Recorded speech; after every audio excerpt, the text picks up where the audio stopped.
नमस्कार. आज 8 मार्च म्हणजेच महिला दिन. पण मला सांगा, एका स्त्रीसाठी सुट्टीचा दिवस खरोखर असतो का? सकाळचा अलार्म वाजायच्या आधीच तिचे डोळे उघडतात. डोक्यात विचारांचं चक्र सुरू होतं. डब्यात काय द्यायचं? मुलांची तयारी झाली का? सासू सासऱ्यांची औषधं कुठे आहेत? आणि हे सगळं आवरताना डोळ्यासमोर ऑफिसच्या मीटिंग्स आणि पेंडिंग कामाची फाईल उभी असते. स्वतःच्या गरम चहाचा कप तसाच सोडून ती घरासाठी गरम पोळ्या लागते. घराबाहेर पडताना ती फक्त लॅपटॉपची बॅग घेत नाही, तर घराची संपूर्ण काळजी सोबत घेऊन जाते.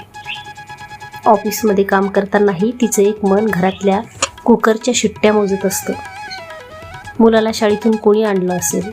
आज आईची तब्येत कशी असेल? ही ड्युअल मेमरी घेऊन जगणं फक्त एका स्त्रीलाच जमू शकतं. दिवसभर ऑफिसमध्ये डोकं लावून काम केल्यानंतर जेव्हा ती संध्याकाळी थकून घरी येते, तेव्हा तिच्यासाठी शिफ्ट संपलेली नसते, तर दुसरी शिफ्ट सुरू झालेली असते. थकलेल्या शरीराने पुन्हा एकदा हसून मुलांचा अभ्यास घेणं, रात्रीच्या जेवणाची तयारी करणं आणि सगळ्यांना आनंदी ठेवणं. या धावपळीत ती स्वतःला कुठेतरी विसरून जाते. कधीतरी तिलाही वाटतं थोडा वेळ शांत बसावं, कुणाशी तरी बोलावं, पण ती तक्रार करत नाही. कारण तिच्यासाठी तिचं घर आणि तिची स्वप्न हीच तिची ताकद असते.